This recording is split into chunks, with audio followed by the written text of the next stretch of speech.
Nos encontramos en Siacar Sociedad Anónima, empresa ubicada en la localidad de Berazategui y especializada en la construcción. Vamos a hablar con su presidente, el señor Pablo Ciaboco. Pablo, buenas noches, ¿cómo estás? Buenas noches, Esther, ¿cómo estás? Muy bien. Pablo además es presidente de CEP, Cámara de Empresas Peronistas, que lo vamos a explicar en su momento. En principio vamos a hablar de Siacar Sociedad Anónima. ¿Cómo no? 5 años de trayectoria, nace en un buen lugar y en un buen momento. Exactamente, en Berazategui, ¿Sí? Y en un momento de auge de la construcción, ¿sí, verdad? Es una de las zonas que más ha dado el puntapié, ¿no?, con respecto a la construcción, por el crecimiento que tuvo y por la gestión, ¿no?, de gobierno.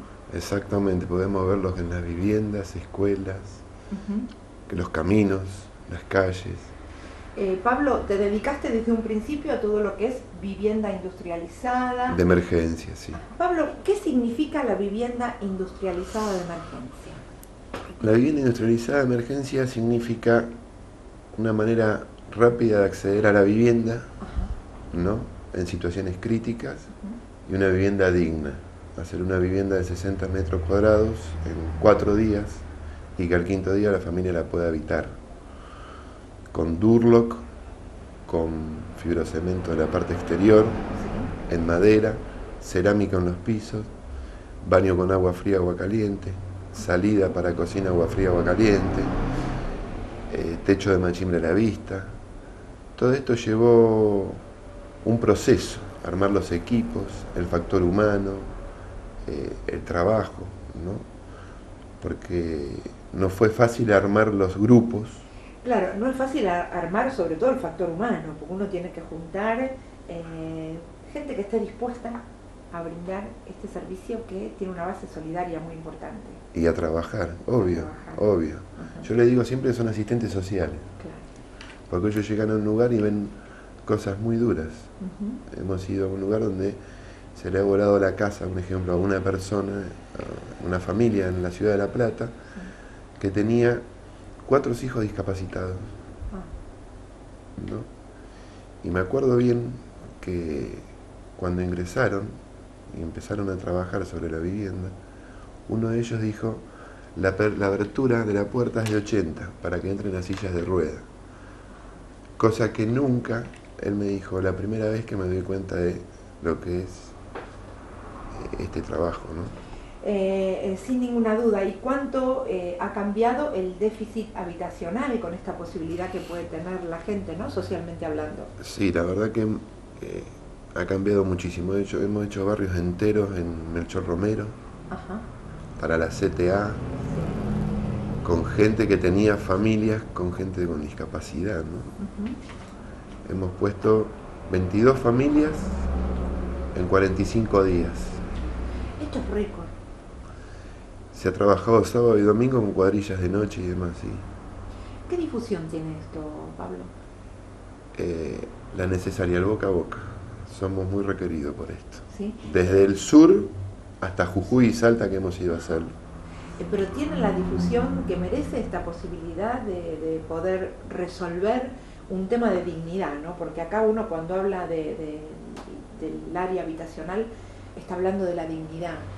La dignidad es encontrar su lugar en el mundo, saber que van, tienen una llave dentro, ni su casa, su familia, su lugar.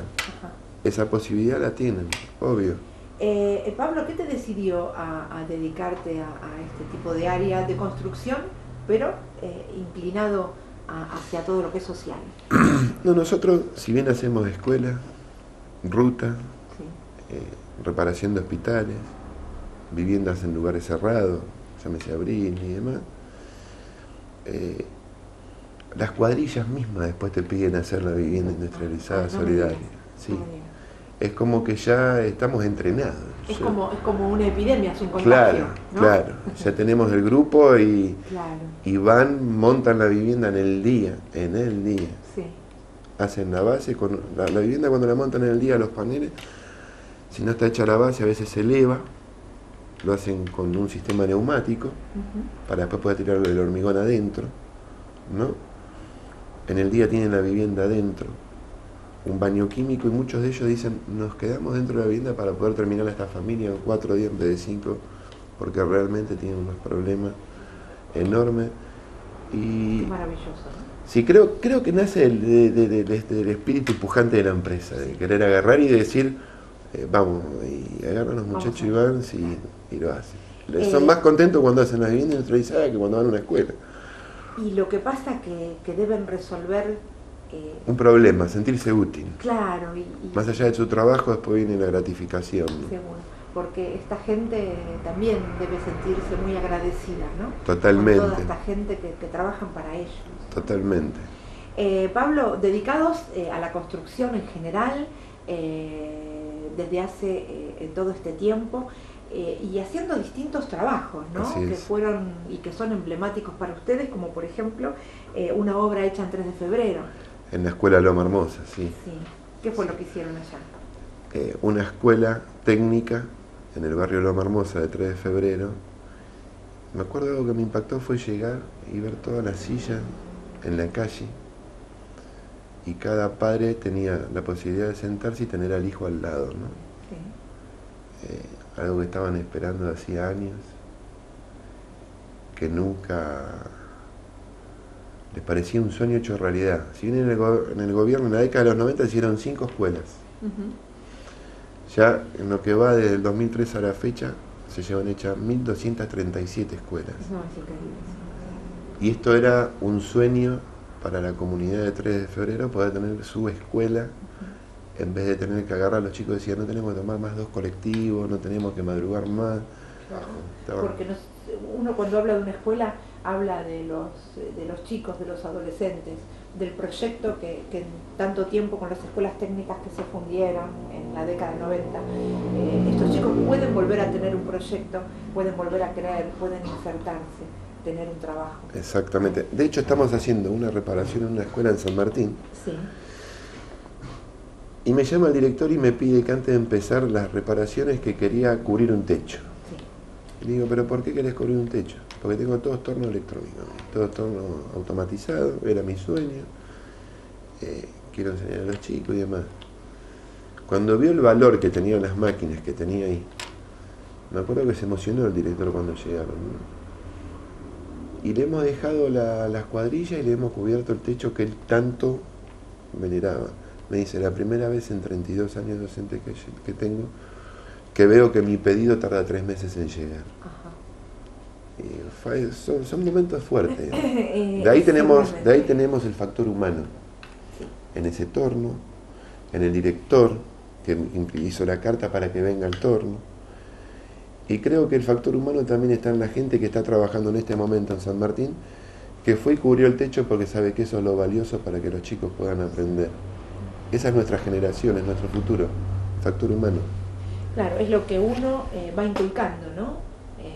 A partir de ser una pyme, lo que puede ir inculcando y lo que le deja ver al otro, como para poder hacer por los demás, ¿no? Exactamente, el crecimiento. Claro. El crecimiento tiene que ser paulatino de todos, si no, no tiene sentido. Ahora, Pablo, tuvo que ver mucho la voluntad política, el querer que la parte política esto sea un hecho, una realidad, y ustedes Totalmente. Como empresarios, que tal vez están cambiando la visión con respecto a la mirada hacia los demás.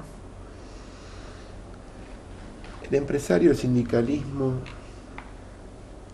la gente que trabaja con uno y demás, yo tenía una satisfacción muy grande, me acuerdo en Villa Constitución, hemos hecho viviendas de emergencia con un jardín. Santa Fe, provincia socialista, intendente radical, y cae la UOCRA, ¿no? Cuando cae la UOCRA, llenan las casillas de los mensajes, me llenan de que ha habido la UOCRA. Cuando ven que lo que le ofrecía la UOCRA por convenio, porque no realmente es distinto trabajar en la provincia de Buenos Aires que en otras provincias, no se gana lo mismo. Si bien el costo de vida no es igual, no es lo mismo, por más que rija un convenio nacional. Sí. Es decir, que en la provincia mucho menos, las provincias se gana mucho menos. Y nosotros habíamos hecho una proyección de lo que íbamos a gastar, lo que íbamos a tener de rendimiento y demás, haciendo partícipe a la gente que estaba trabajando ahí, muchos lejos de la familia y muchos del lugar. Le dijeron que no les convenía. porque ganaban mucho más que por el convenio, un 40% más que por el convenio que yo les ofrecía. No nos fundió eso, al contrario, eso nos dio vitalidad. No fue por darle más al trabajador que nosotros tuvimos pérdida en la hora de Santa Fe. No, al contrario. Vos me preguntabas políticamente si una cámara si era justicialista, podía ingresar a la cámara o no. Sí, ahora íbamos a hablar de la cámara. Si bien es una ideología, el intendente de Villa Constitución, siendo radical, sí, mantengo una amistad con él. Me pide ahora ese presupuesto de trabajo, ¿no? Es que no sé si la ideología hoy juega tanto en contra, a favor. Hoy creo que tenemos otro crecimiento como argentinos, y con respecto a querer hacer y a ser ejecutivo, no importa si sos radical, peronista, socialista, acá es como que nos estamos juntando para trabajar en equipo. El sentido del patriotismo. Claro. Yo te pregunté por qué era la Cámara de Empresas Peronistas, porque me llamó la atención, claro, que no sea simplemente Cámara de Empresas. Pero bueno, cuando hablamos de peronismo también hablamos de una doctrina, de una doctrina que de alguna se diversifica manera claro, y que estuvo al lado de los trabajadores siempre. Exactamente. Es así. Exactamente.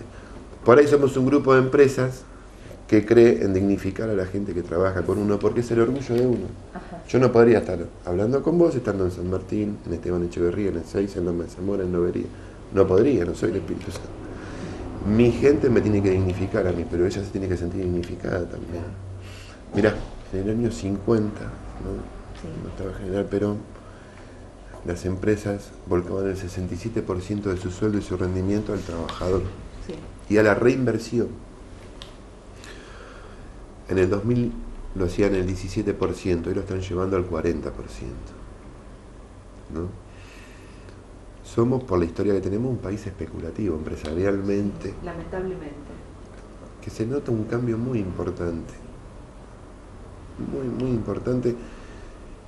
Mucha gente la tiene con que no trabajan porque tienen el plan trabajar y nadie te quiere hacer nada y demás. Pero yo le digo a la gente, cuidémonos de Telecom, que en el año 2000 liquidaban en el exterior sus ganancias. Sí.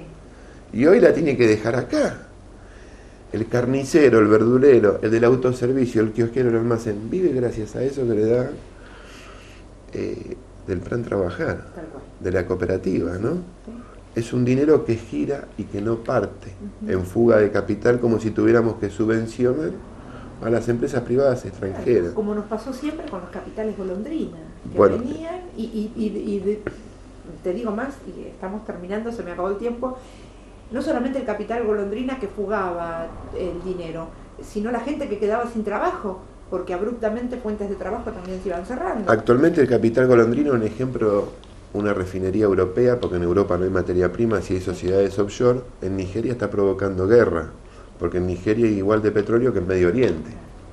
Y con una Latinoamérica unida y demás, y con una identidad propia, no van a poder hacer lo que es. Nosotros tenemos que ser empresarios, primero argentinos, después sudamericanos, pero con mucho orgullo.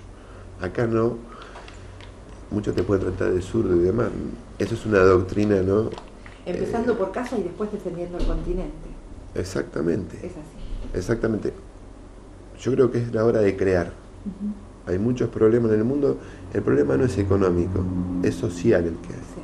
Cuando vemos que en Europa cada 3 días hay una mezquita nueva, cuando vos vas a Nuremberg en Alemania, en vez de querer comer algo de ahí, comés kebab porque está lleno de kurdos, que no son turcos, son los kurdos y demás, y vos ves que tenés un país en pleno crecimiento, una Latinoamérica unida. Es el momento de crear, y para tener 2 o 3 generaciones y que después no pase lo que pasó en Europa. Exactamente. Estuvimos en SIACAR, Sociedad Anónima. Pablo Schiavocco, fue un gusto haberte conocido, haber estado aquí, este placer de saber que todavía tenemos mucho por darle al otro, y esta solidaridad que vos transmitís realmente reconforta. Bueno, muchas gracias. Gracias, Pablo. No, por favor. Buenas noches. Buenas noches.